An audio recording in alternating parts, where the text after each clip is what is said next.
Muito bem, meus irmãos. Quero convidar você, sem mais delongas, a abrirmos as nossas Bíblias no livro de Oséias, onde nós temos caminhado nas últimas semanas, e hoje nós vamos chegar ao brevíssimo capítulo número 3, que tem apenas 5 versículos. Oséias, capítulo 3. O primeiro dos profetas menores é, no momento, o livro onde nós temos ouvido da palavra de Deus na exposição bíblica das Escrituras.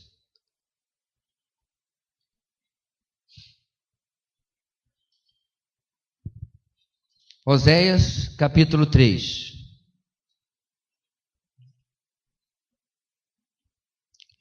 Durante o livro de Oséias, irmãos, nós temos proposto que o tema deste livro, não o tema desta mensagem, o tema do livro inteiro, é o seguinte: o gracioso amor leal de Deus restaura os que lhe pertencem.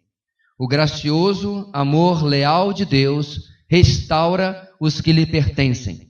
E hoje nós vamos caminhar, como já disse, no capítulo 3, versículo 1 até o versículo 5.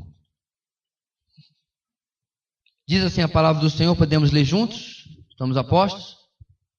Ok. Toda a igreja? O Senhor me disse: vá, trate novamente com amor sua mulher, apesar de ela ser amada por outro e ser adúltera. Ame-a como o Senhor ama os israelitas, apesar de eles se voltarem para outros deuses e de amarem os bolos sagrados de uvas passas. Por isso, eu a comprei por 180 gramas de prata e 1,5 barril de cevada. E eu lhe disse: você viverá comigo por muitos dias. Não será mais prostituta, nem pertencerá a nenhum outro homem, e eu viverei com você. Pois os israelitas viverão muitos dias sem rei e sem líder, sem sacrifício e sem colunas sagradas, sem colete sacerdotal e sem ídolos de família.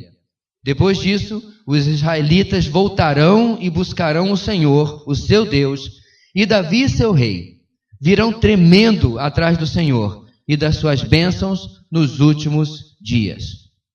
Para você que está ouvindo esse texto hoje e ainda não acompanhou nenhuma de nossas mensagens, o texto pode parecer um tanto quanto estranho. Mas se você puder visualizar, dá uma volta no slide, por favor, no slide anterior. Essa imagem que nós colocamos, irmãos, como uma forma de visualização do tema, ou pelo menos a história que inicia o livro, é a história do profeta Oséias e da sua mulher Gomer. Na verdade, eles dois vão sair completamente de cena, ou o seu casamento vai sair, porque já serviu o seu propósito. Deus usa através do profeta uma ilustração da infidelidade do seu povo. Oséias é desafiado a desposar uma mulher adúltera, mais do que adúltera, uma mulher que se envolve com prostituição e que gera filhos fora do casamento. E o profeta é desafiado a não apenas ter aquela mulher, sabendo o que iria acontecer, como assumir esses filhos que não são seus. E Deus, através da vida dele, traz, como nós falamos nas outras mensagens, um teatro vivo, um teatro profético vivo, daquilo que ele estava trazendo para o povo. E aí, nós temos uma imagem, meus irmãos, de um Deus que ama de forma obstinada, de forma decisiva, e que não desiste daqueles que lhe pertencem. Portanto, amados, no texto de hoje, assim como a experiência de Oséias com a sua esposa infiel era um retrato de como Israel rejeitava o Senhor Deus, agora Deus usa novamente o casamento de Oséias para retratar o seu amor e a restauração de Israel, enquanto Oséias resgata a sua rebelde esposa. O lugar de onde ele vai buscá-la, meus irmãos, é nada mais, nada menos que provavelmente um mercado de prostitutas. Uma cena que com certeza trouxe humilhação para Oséias, trouxe fofoca, maledicência. Ele se tornou com certeza o assunto da sua vila, da sua cidade. Porque a nossa sociedade, irmãos, em lugar de admirar um homem ou uma mulher que persevera através da infidelidade do seu cônjuge, a nossa sociedade critica, humilha, torna aquela pessoa alvo de chacota. Para a televisão e para os programas, herói ou heroína é aquela pessoa que não assume o seu sexo e quer mudar de sexo. Você deve ter visto esse programa.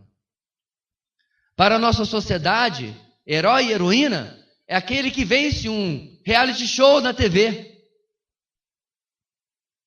Para a sociedade, aquele que suporta a humilhação da traição é tolo, é besta, é otário. Portanto, meus irmãos, eu tenho certeza que o capítulo 3 traz para Oséias mais uma vez um desafio que ainda assim não é nem perto daquilo que Deus tem que fazer para ter o seu povo ao seu lado novamente, ilustrando assim também para nós o que o nosso Senhor teve que fazer para ter a nós do seu lado. Nesta noite, meus irmãos, a mensagem nos trará a seguinte lição: o amor fiel de Deus cumpre o que Ele planejou para os seus. O amor fiel de Deus cumpre o que Ele planejou para os seus. Nós vamos ver apenas duas grandes lições no versículo 1, versículo 2, e depois do versículo 3 até o versículo 5. E a primeira coisa, meus irmãos, que esse texto nos traz hoje, nos versículos 1 e 2, é o seguinte: a fidelidade de Deus cumpre suas promessas apesar de quem somos. A fidelidade de Deus cumpre suas promessas apesar de quem somos. Se você já se sentiu como recebendo algo de Deus que você não merecesse, você se sentiu da maneira certa. Muitas e muitas vezes, meus irmãos, eu olho para a minha vida, eu olho para a minha história, eu olho para o que Deus tem feito e digo: como pode? Como pode, meus amados, eu e você, merecedores de absolutamente nada, recebemos tanto de Deus? E eu me lembrei daquela história que já contei para os irmãos, de uma pessoa muito pobre, contava Charles Spurgeon, que quando viu e recebeu um pão passando fome, um pão como uma das suas últimas refeições daquele momento, olhou para aquele alimento que provavelmente não satisfazia nem a sua fome, nem a sua necessidade, e disse diante daquilo: tudo isso, e ainda Cristo. Mostrando, meus irmãos, que ela já sabia que já havia recebido muito mais do que merecia através da salvação em Cristo Jesus. E tudo isso é possível, meus amados, por causa da fidelidade de Deus. Mas explicando isso melhor, o texto começa com o Senhor dando uma ordem para Oséias. Ele diz: vá, trate novamente com amor sua mulher. Não é difícil deduzir, meus irmãos, que apesar de Oséias ter suportado as suas traições, ter assumido seus filhos, Gomer não estava mais com ele. Talvez ela estava servindo a algum líder ou algum homem que trabalhava com prostituição. Talvez ela estava servindo como uma prostituta cultual. Pastor, o que é isso? Algumas religiões, falsas religiões naquela época, no templo dessas religiões, você ia lá para fazer uma adoração, e essa adoração era ter relações com um sacerdote, um prostituto cultual. Homens e mulheres se vendiam ali como parte do culto daquelas religiões. Um contraste imenso com a religião do Deus verdadeiro. Talvez Gomer estava, meus irmãos, em uma dessas situações. Mas o fato é que agora Deus ordena que ele vá e busque a sua mulher de volta. O Senhor disse a Oséias que demonstrasse seu amor para com sua esposa adúltera mais uma vez. Esse ato gracioso serviria, meus irmãos, como uma lição objetiva do grande amor de Deus para com Israel, apesar da sua clara e flagrante infidelidade. Ao invés de responder favoravelmente ao Senhor, Israel estava se voltando para outros deuses e adorando, em vez disso, aqueles que lhe ofereciam os bolos de passas sagrados, como diz o versículo 1. O que é isso? Uma referência de iguarias que eram oferecidas a festas associadas ao culto a Baal. Talvez fosse também semelhante aos bolos oferecidos a outra deusa falsa daquela época, Astarote. O versículo 1 traz essa imagem, meus irmãos, dos bolos como alguma coisa que Gomer ansiava em contraste com aquilo que Deus lhe oferecia. Ou sendo mais claro, que Israel ansiava em comparação com aquilo que Deus lhe oferecia. Repare, meus irmãos, que o versículo 1 tem o verbo amar se repetindo vez após vez ao longo do verso. Vamos ver de novo? Trate com amor sua mulher, uma vez, apesar dela ser amada por outro, outra vez, e ser adúltera. Ame-a, terceira vez, como o Senhor ama os israelitas, quarta vez, apesar de se voltarem para os outros deuses e amarem os bolos sagrados de uvas passas. Repare como o amor vai mudando de objeto. Porque, meus irmãos, quando eu amo a natureza, eu estou amando uma coisa boa. Mas quando eu amo o crime, eu estou amando uma coisa ruim. Quando eu amo a minha esposa, eu estou amando alguém que eu devo amar. Mas se por acaso eu estivesse amando uma outra mulher, eu estaria amando alguém que não pertence, está completamente fora do meu alcance. Repare que é isso que o texto do versículo 1 fala. Ele passa de algo bom para algo ruim, então de novo, de algo bom para algo ruim, repetindo. Deus está oferecendo um contraste entre ele, que merecia todo o amor de Israel, assim como o amor de Gomer deveria ser apenas para Oséias. Repare, meus irmãos, repetindo o texto: ame essa mulher, mas ela tem amado outros. Ela tem amado outros deuses, Israel tem amado outros deuses, e tem amado até aquilo, a comida que esses deuses oferecem. Quantas vezes, meus irmãos, o nosso amor é completamente mal direcionado, mal posicionado. É verdade que nós usamos a palavra amor para as mais diversas coisas. Eu amo a minha esposa e eu amo também chocolate meio amargo. # fica a dica.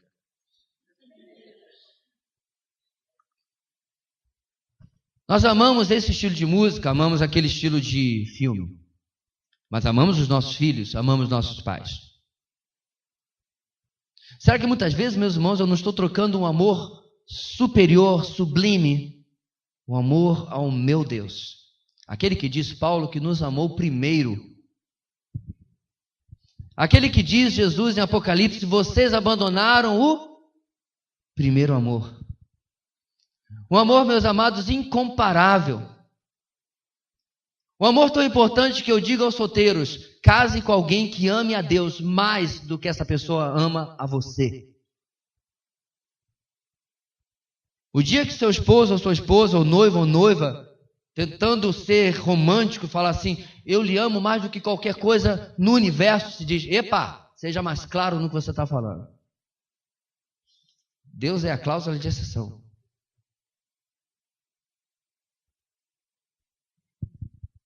Mas Israel trocava Deus por uma comida oferecida na mesa de um ídolo. E meus irmãos, veja bem, se fosse um ídolo bonitinho, cheiroso, comportado, ético, moral, de boa fama, nós até poderíamos dizer que Israel estava trocando o bom por aquele que é um pouquinho menos bom, na sua visão distorcida. Mas não é. Era um ídolo imundo de uma religião podre, corrompida, imoral. O que demonstrava, meus irmãos, que a idolatria era uma desculpa para os prazeres da carne. Veja bem, meus amados, a idolatria de Israel não estava associada ao prazer de estar ajoelhado diante de uma estátua. Mas era quando eles olhavam para a palavra de Deus, eles viam um Deus que dizia, sejam santos como eu sou santo. Um Deus que os separara do Egito. Que quando chega inclusive no Novo Testamento, irmãos, a igreja neotestamentária é advertida para se afastar, texto de hoje de manhã, da corrupção do mundo. O mundo greco-romano, irmãos, era tão podre que tentaram retratá-lo com fidelidade em um seriado de TV, acho que do ano passado, ano retrasado, não lembro bem. O primeiro episódio eu não conseguia assistir mais. Tamanha a prostituição, a corrupção, as orgias, eu falei, epa, eu lá assisti um desenho animado. Porque estavam retratando com fidelidade o que era o mundo greco-romano, o mundo dos dias de Jesus, da igreja primitiva. E assim, meus irmãos, nós vemos que em todas essas circunstâncias nós não estamos diferentes. Nós estamos vivendo dias, meus amados, hoje. Nós estamos chegando quase na marca dos Estados Unidos. Qual, pastor? Da descoberta científica, do avanço tecnológico? Não. Da proporção de divórcio. Estamos quase chegando no primeiro mundo. Ainda mais agora que a lei facilitou tudo. E por quê? Porque o casamento tem se tornado descartável. Não se briga mais por nada, não se luta mais por nada. Não se paga preço para se salvar coisa alguma. E principalmente, fidelidade é algo até risível na sociedade do dia de hoje. Como nós falamos agora há pouco, se você é alvo de infidelidade e suporta, passa por aquilo, você quer restaurar alguma coisa, quer pagar o preço e lutar, você é tido como tolo ou como tola. E assim, meus irmãos, essa é a atmosfera de infidelidade espiritual que o casamento de Gomer e de Osés ilustrava diante do povo de Deus. E aí no versículo 2, diante da ordem de Deus, o que Osés escreve? Por isso, eu a comprei, e diz o preço, 180 gramas de prata e 1,5 barril de cevada. Missão dada, missão cumprida. Osés respondeu obedientemente à ordem do Senhor. Ele comprou sua esposa de volta por um preço alto significativo. 180 gramas de prata, 1,5 barril de cevada. As circunstâncias em torno dessa compra, irmãos, como eu disse, são incertas.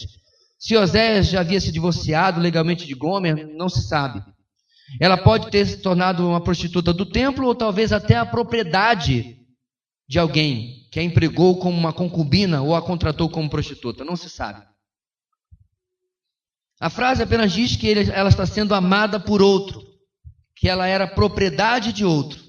E agora, Osés é conclamado a chamar e trazer de volta uma declaração do amor do Senhor por Israel, através da vida de Osés.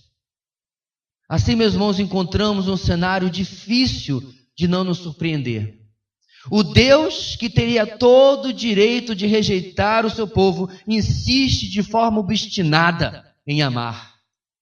O Deus que teria todas as razões do mundo em rejeitar, se mantém fiel e cumpre as promessas para aquele ou aquela que não respondeu a ele em fidelidade. Diante desse Deus, meus irmãos, eu tenho que perguntar qual é o tamanho da sua gratidão pelo obstinado e fiel amor do seu Deus. Se fossem buscadas provas e evidências dessa gratidão, você teria algo a apresentar?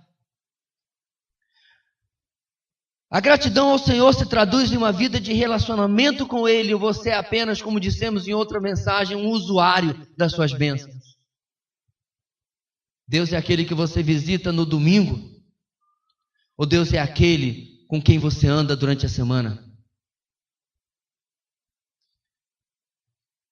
Deus é aquele que apenas participa da sua vida, ou você é aquele que participa da vida de Deus? Mais uma vez, irmãos, somos constrangidos também pela obediência de Oséias. Uma obediência, vamos lembrar, irrestrita, imediata e inquestionável.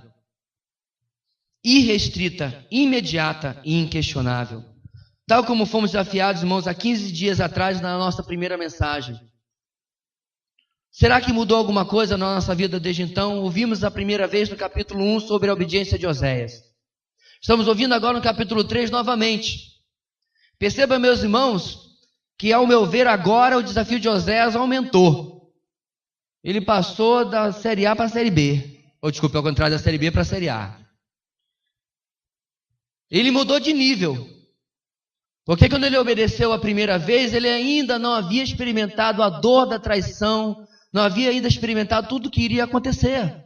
Se bem que a perspectiva devia ser horrível. Mas agora não. Tem um ditado que gato escaldado tem... Pois é. Oséias não tem medo de água fria. Osés está lá cuidando da vida dele, cuidando de 3 filhos que não são seus. Eu discordo de alguns comentaristas que acham que, na verdade, eles eram, o texto é claro, filhos da prostituição. Para mim não há sombra de dúvida. Um homem admirável.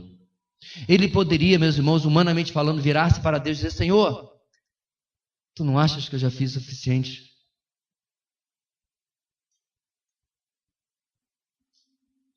Senhor, o senhor está vendo aqui em casa esses 3 meninos? Cujo nome o Senhor escolheu, Jezreel, Lohuama, Loami, 3 testemunhos do que eu estou vivendo. Mas, meus irmãos, um homem admirável se torna admirável mais uma vez em ter uma obediência irrestrita, imediata e inquestionável. Osés era um homem pecador, com certeza nós sabemos disso. Mas sabe o que esse exemplo me lembra, meus irmãos? Não tem como não lembrar.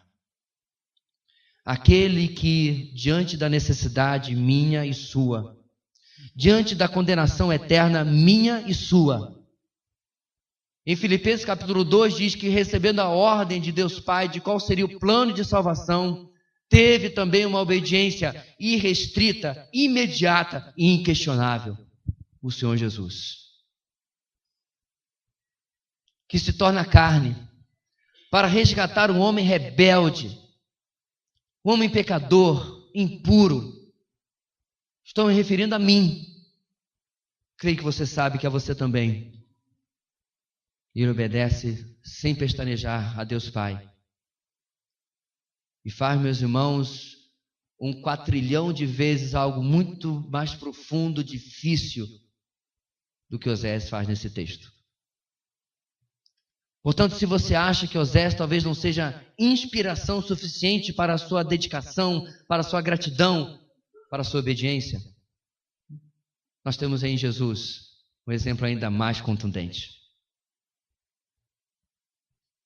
Um exemplo, meus irmãos, que nos mostra que a fidelidade de Deus cumpre suas promessas, apesar de quem nós somos. Isso é exemplificado em homens que obedecem totalmente a este Deus. No versículo 3 até o versículo 5, o texto de hoje nos ensina, em segundo lugar, o seguinte: a restauração de Deus opera a transformação segundo o propósito dele para os seus. A restauração de Deus, exemplificada agora na vida de Gomer, mas principalmente exemplificado no que irá acontecer com Israel, opera a transformação segundo o propósito dele para os seus. Ou seja, o objetivo de Deus não é restaurar os seus para aquilo que esses querem, mas para aquilo que o Senhor tem como propósito nas suas vidas e nas nossas também. Deus não nos restaura para que nós possamos viver a nossa vida da maneira como nós queremos, mas nos restaura para que nós possamos servi-lo da maneira como ele deseja, segundo os seus propósitos. No versículo 3, ainda Osés se vira para sua mulher e diz: você viverá comigo por muitos dias, não será mais prostituta, nem pertencerá a nenhum outro homem, e eu viverei com você. Depois de adquirir a posse legal de Gomer, como está no versículo 2, Osés diz a ela que seu estilo de vida adúltero e infiel havia acabado. Ela ficaria em casa com ele, isolada de todos os amantes potenciais. Há uma mudança, meus irmãos, na dinâmica do relacionamento deles. Antes, ela era sua mulher, e eu poderia adicionar apenas a sua mulher. Mas agora, uma vez que por algum motivo, provavelmente por causa de dívidas, ela havia se tornado propriedade de prostituição de outro, e tendo agora Osés adquirido legalmente, além de sua mulher, agora ele tinha também a posse legal de Oséias, de Gomer. Pastor, que coisa horrível. A feminista pula lá fora com essa mensagem, né? Mulher nenhuma é propriedade de ninguém. Presta atenção, meu irmão. Osés não comprou o ser humano. O que Osés comprou foi a liberdade daquela mulher. E aquilo era necessário, meus irmãos, porque se torna uma ilustração exatamente do que Cristo fez, não só por nós, mas também pelo Israel, que um dia será totalmente resgatado. Pelo menos esse é o remanescente. Nós fomos comprados, Paulo diz, por alto preço. Éramos nós, meus irmãos, que estávamos no mercado, se não da prostituição, pelo menos no mercado de escravos. Éramos nós que estávamos com grilhões nos tornozelos e nos pulsos. Éramos nós com roupa de escravo. Éramos nós com lanhadas nas costas. Éramos nós sem direitos, sem oportunidades. Não, pastor. Eu sou livre, vivo no país livre. Meu irmão, ninguém está falando aqui de lei civil. Nós estamos falando do seu estado espiritual. E talvez, inclusive, o estado espiritual de alguns aqui esta noite ainda. Não importa se você mora no país livre, dono do seu nariz, vacinado, maior de idade. Sem Cristo, diz a palavra de Deus, você é, e todo ser humano que já o encontrou um dia já foi, escravo do pecado. Portanto, agora, meus irmãos, por causa do ato de Oséias, ele podia dizer agora, eu comprei a sua liberdade porque você vai ser livre, mas agora dentro da minha casa. Mas veja bem que ela não era uma prisioneira, o texto diz que eu ficarei com você. Ela estaria ali para ser isolada de todos os seus amantes potenciais. Tal como Deus havia prometido no capítulo 2, semana passada nós vimos versículo 6 e versículo 7. Vamos lembrar? Por isso, bloquearei o seu caminho com espinheiros. Eu a cercarei de tal modo que ela não poderá encontrar o seu caminho. Ela correrá atrás de seus amantes, mas não os alcançará. Procurará por eles, mas não os encontrará. Então ela dirá, voltarei a estar com meu marido, como no início, pois eu estava bem melhor do que agora. Perceba, meus irmãos, muitas vezes Deus tem que trazer um choque para o seu povo, para nós, para que nós possamos perceber que somos livres, mas estamos flertando com a escravidão. Como assim, pastor? Perceba, meus amados, eu estava lá no mercado de escravos, pecador, e aí eu fui resgatado, fui livre, fui libertado. Aí o que eu faço? De vez em quando eu vou lá com o meu feitor, de vez em quando eu vou lá com o meu escravizador, com o pecado. Com aquele do qual eu fui livre, eu volto a flertar com ele. Assim, meus irmãos, esse choque da realidade de Gomer era necessária para que ela percebesse e para que Israel percebesse os caminhos dos quais haviam vindo e para que lá não voltassem mais.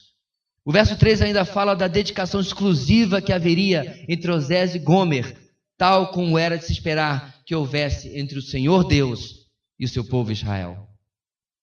E aí o texto continua no versículo 4, o longo período de isolamento de Gomer foi projetado para retratar o exílio de Israel, quando a nação seria separada de suas instituições e práticas ilícitas, como havia sido prometido no versículo 6 e 7 do capítulo 2 que lemos há pouco. Esse exílio, meus irmãos, aconteceria cerca de 200 anos depois, aproximadamente, quando Israel foi toda tomada, o reino do norte, e foi levado cativeiro para a Síria, de onde nunca mais retornou.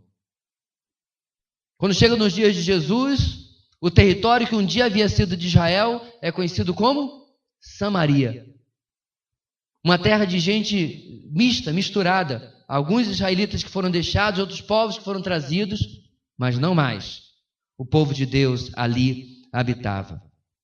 A ausência, diz o texto do versículo 4, de rei e príncipe, implicava na perda da soberania nacional. A eliminação do sacrifício e das pedras sagradas significava o término de toda atividade religiosa formal. Agora quer ver uma coisa? Se você está lendo a Bíblia toda durante o ano, junto com a nossa igreja, você passou pelo Reino Unido e já está no reino dividido. Lembra disso? Já foi Saul, Davi, Salomão e o reino foi dividido. Quem é o primeiro rei de Israel? Jeroboão I. Não o Jeroboão do versículo 1 de Osés, não. Aquele é Jeroboão II. O que Jeroboão I faz, irmãos?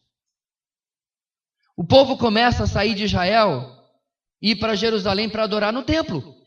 Que Jerusalém está em Judá, não está em Israel. O que Jeroboão faz? Ele faz um altar lá no norte, em Dan, e lá no sul, em Berseba, se eu não me engano, e faz 2 bezerros de ouro.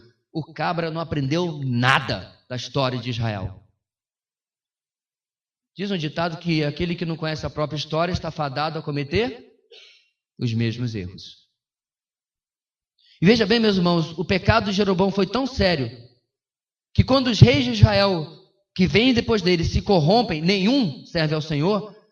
Se você ler o texto, vai dizer: e fulano assumiu o trono e andou nos caminhos de Jeroboão, o seu antepassado. Não menciona nem Baal direito e nem Astarote. Porque pior do que a Baal e Astarote era eles terem corrompido a própria religião de Israel, erigindo altares que Deus não autorizou. Em vez de Jeroboão falar assim: meus irmãos, o reino está dividido, mas o templo do Senhor está em Jerusalém, vamos organizar peregrinações, vamos periodicamente a Sião adorar o nosso Deus e levar o seu povo aos pés do Senhor. Ele leva o seu povo para longe de Deus. E assim, meus irmãos, Deus decreta o exílio que acontecerá daqui a alguns anos deste texto, para interromper toda atividade espiritual ilícita, não apenas aquelas que Gomer havia se envolvido. Os sacrifícios, cerimônias e festas ordenadas pelo Senhor eram um aspecto legítimo do culto judaico. Quando oferecidos, tornaram-se contaminados pela sua associação com Baal e pelo fracasso do povo em obedecer aquilo que Deus havia determinado. Em lugar, meus irmãos, de apenas adorar os falsos deuses, estavam fazendo a mistura, o sincretismo, algo muito comum na religião brasileira, não é isso? Da falsa religião com a verdadeira. É mais ou menos como o cristianismo, entre aspas, do brasileiro. Domingo está na missa, sexta-feira está batendo tambor. Não sei na tua terra, mas na minha isso é extremamente comum. Quando chega o censo na porta do camarada, ele não sabe responder. Se ele é católico, macumbeiro, espírita, porque ele é tudo. Você vê, meus irmãos, que não é de hoje que o ser humano deseja, como diz o velho ditado, acender uma vela para Deus e outra para o diabo. Esse povo está corrompendo o culto a Deus, misturando com falsos deuses. O colete sacerdotal, que diz o texto, havia sido desviado do seu uso correto, e junto com os ídolos, era o método de adivinhação usados e objeto de culto falso. Mistura. O objetivo todo, meus irmãos, do que Deus vai fazer era livrar Israel da religiosidade adulterada, misturada com crendices importadas dos povos ao redor, para dentro do culto e da adoração que eles haviam recebido de Deus. Que bom, né, pastor? Isso aí ficou lá. Ficou? Você tem ligado a televisão ultimamente? O culto cristão, inclusive evangélico no Brasil, é extremamente corrompido de elementos do misticismo afrodescendente. É corrompido com o misticismo judaizante.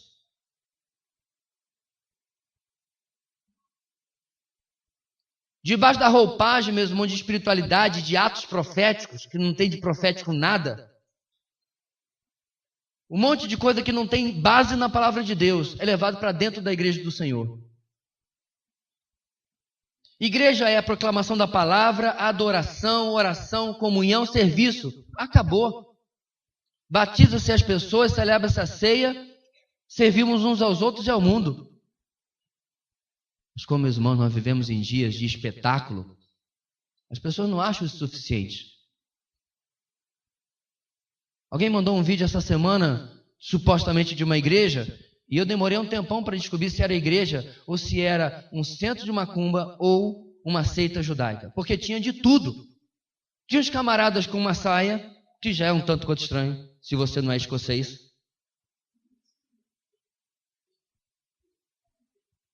O dia que você me vê com uma saia, não é saia, é um kilt. E vai ser quadriculado. Vou descobrir quais são as quadriculações da minha família e com certeza eu estou na Escócia. Caso contrário, lá estava o vídeo com os camaradas com as saias, rodando que nem um peão. Olhando para eles eu já tinha vontade de ficar tonto e cair no chão. Bandeiras de Israel para tudo quanto é lado, menorás, que é o candelabro, aquele que havia no tabernáculo, em tudo quanto é lado. Uma mistureba, uma bagunça, que de cristianismo não tem nada. Absolutamente nada. Pastor, não julguei isso. Julgo sim. Porque a palavra de Deus nos dá autoridade, meus irmãos, para dizer que isso é falso.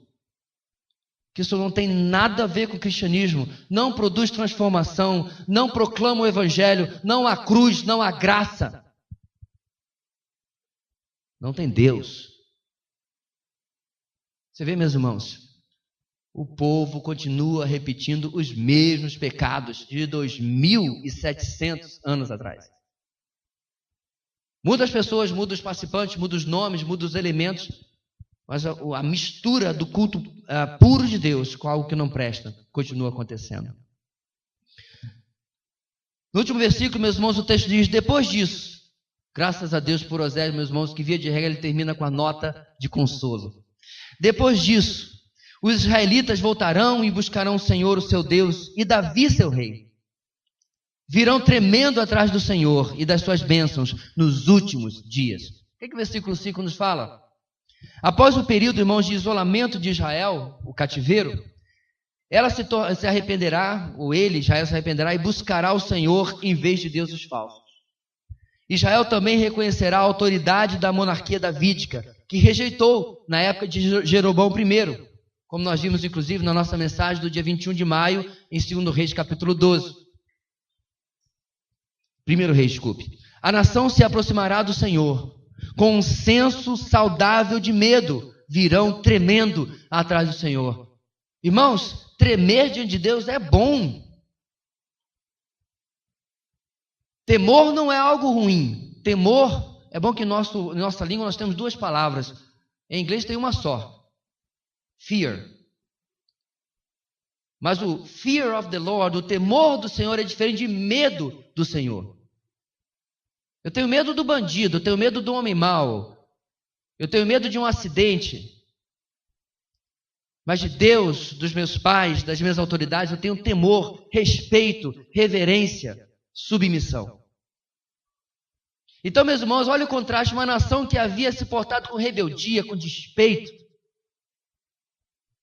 que havia lançado no rosto de Deus os seus mandamentos, diz o texto agora, virão tremendo atrás do Senhor. E num contexto de bênçãos, diz o versículo 5. No passado, a nação não havia valorizado os dons, as bênçãos, as promessas do Senhor. Não haviam valorizado tudo o que tinham e orgulhosamente havia se afastado dos seus mandamentos. No final do verso 5, essas bênçãos, literalmente traduzindo as coisas boas ou as bondades de Deus, aqui são riquezas e prosperidade agrícola que Deus ia trazer conforme as suas promessas no capítulo 2, ele ia restaurar tudo. E conforme, inclusive, as promessas de prosperidade feitas a Israel. Mas, pastor, quando é que isso aconteceu? Não aconteceu. Aí é que está, meus irmãos, quando as pessoas olham para textos como esses e interpretam de forma alegórica, de forma figurativa. Respeito, mas discordo frontalmente de quem olha para esse texto e diz: Deus cumpriu esse texto em Cristo. E Israel agora é a igreja. Não tem nada disso no texto bíblico. Deus fala claramente com Israel, que é um povo que você reconhece, é só procurar no mapa, está lá.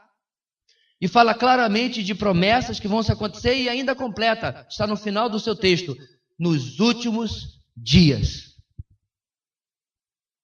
E alguém pode argumentar: não, pastor, que os últimos dias começou lá na cruz. Está cumprido, né?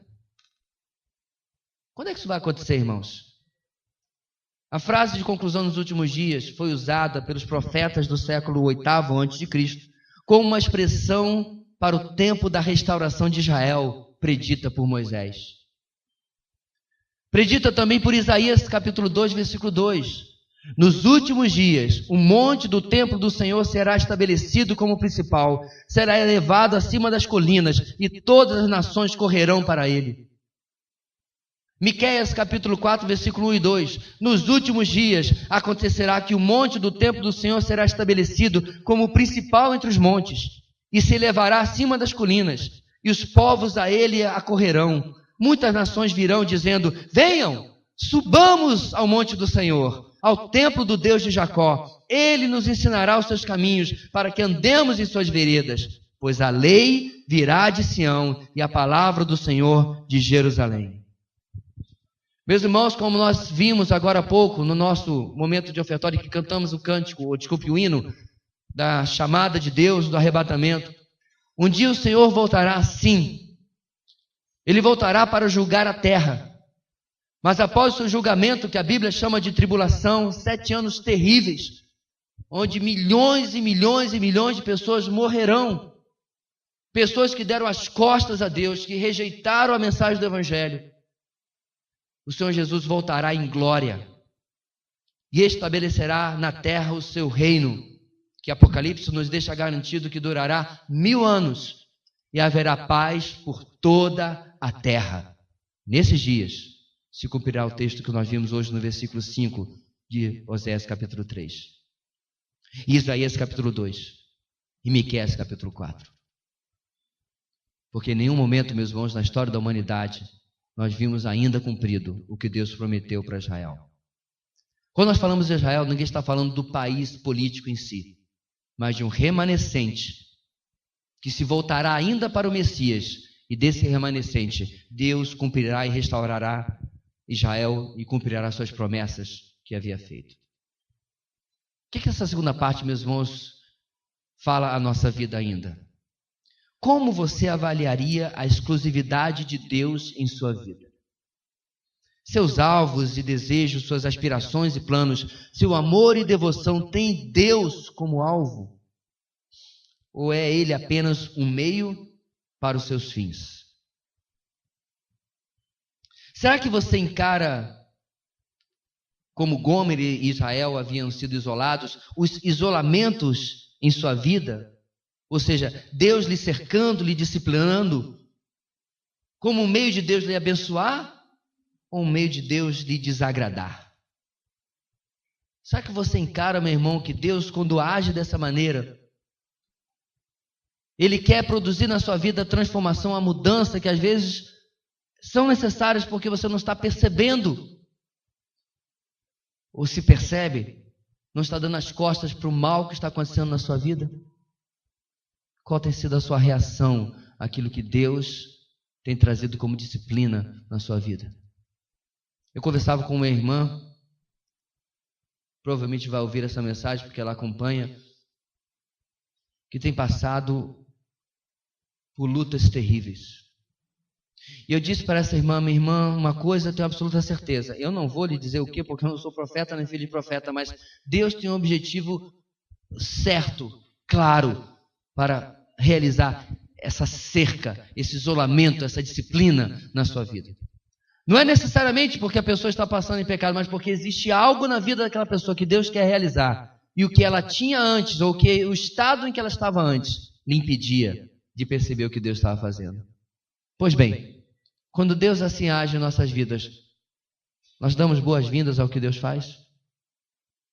E finalmente, da maneira como o Senhor fala no versículo 5, e olha para o futuro em esperança, você olha para o futuro de Deus na sua vida com esperança? Ou os planos dele para você são uma ameaça, aquilo que você tem planejado? Deixa eu colocar de outra maneira. Você tem medo de Deus ser um tremendo de um estraga-prazeres para aquilo que você quer da sua vida? Será que você se aproxima de Deus dizendo: Senhor, está aqui os planos que eu fiz para a minha vida. Está aqui, ó. Tem 2 cópias, reconhecido em cartório, só falta o senhor assinar. Desculpe a dramaticidade, mas já pensou se Deus fizesse assim, ó?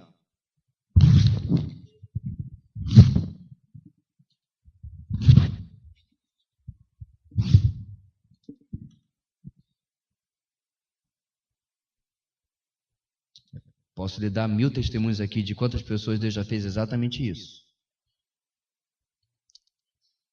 Sabe por quê, meu irmão? Porque ou nós falamos sério quando dissemos que Ele é Senhor, ou nós estamos brincando de ser cristão. Oséias tentou ver se colava Israel tentou ver se colava os seus planos. E Deus disse, negativo. Quando eu chamei o seu antepassado Abraão e quando eu lhes levei para o Egito e eu lhes trouxe vocês do Egito, era para que o meu plano se cumprisse e não o plano de vocês. Por isso, o amor fiel de Deus cumpre o que Ele planejou para os seus. E eu vou dizer uma coisa para você, igreja, não há maior felicidade do que estar no centro da vontade de Deus. Não há maior felicidade do que ver Deus rasgando os meus planos e cumprindo os dele. Como certo homem de Deus do passado disse, Senhor, se meus planos não forem seus, esmaga-os. Você pode fazer essa oração essa noite, meu irmão. Saiba que os planos de Deus para você podem ser muito diferentes do que você tem pensado, sonhado. Mas uma coisa eu sei. Os planos dele dão glória a ele. Os nossos raramente dão. Muitas vezes é verdade. As duas coisas combinarão, porque diz o Salmo 37, agrada-te do Senhor. Agrada-te do Senhor. E Ele satisfará os desejos do seu coração. Sabe o que é isso? Como eu estou me agradando de Deus, sem que eu perceba, o propósito dele começa a ser o meu. Não é que Deus está fazendo o que eu quero.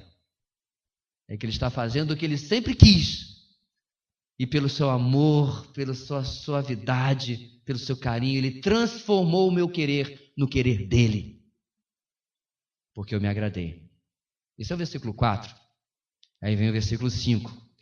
Que meu querido vovô escrevia sempre que doava uma Bíblia ou um cantor cristão para nós. Entrega o teu caminho ao Senhor. Confia nele. E o mais, Ele fará. Incrível. Israel conhecia esses dois textos, mas preferia ir atrás dos bolos de passas. E nós, irmãos? E você, meu irmão? Vamos colocar de pé na presença do Senhor e orar. Queria pedir que o irmão Cédric já viesse aqui depois para terminar o culto. Feche seus olhos comigo. Coloque-se na presença do Senhor. Diga, Deus, se meus planos não forem os teus, esmaga-os, destrua-os. Me deixe viver a plenitude do teu querer, da tua vontade. Abre o meu entendimento, abre o meu coração, porque na tua vontade há plena felicidade. Deus querido, ajuda-nos, tal como Osés, mas principalmente como teu filho, ter essa obediência que se lança nos teus propósitos, que vai atrás de algo que a sociedade diz, você é um tolo. Mas não é tolo aquele que dá, que não pode reter, para ganhar o que não pode perder. Que nós possamos, ó Deus, com tamanha nuvem de testemunhas, tantos exemplos de testemunhos, e pela Tua palavra, nos agradar naquilo que o Senhor tem planejado para nós, nos agradar na Tua disciplina que nos isola, nos separa dos nossos caminhos tortuosos e o pecado. Nos leva, ó Deus, para perto sempre do Teu querer, e nos ajuda a dizer não cada dia mais para nós mesmos. É o que nós oramos, no nome suficiente, poderoso, agradável do Senhor Jesus. Amém e amém.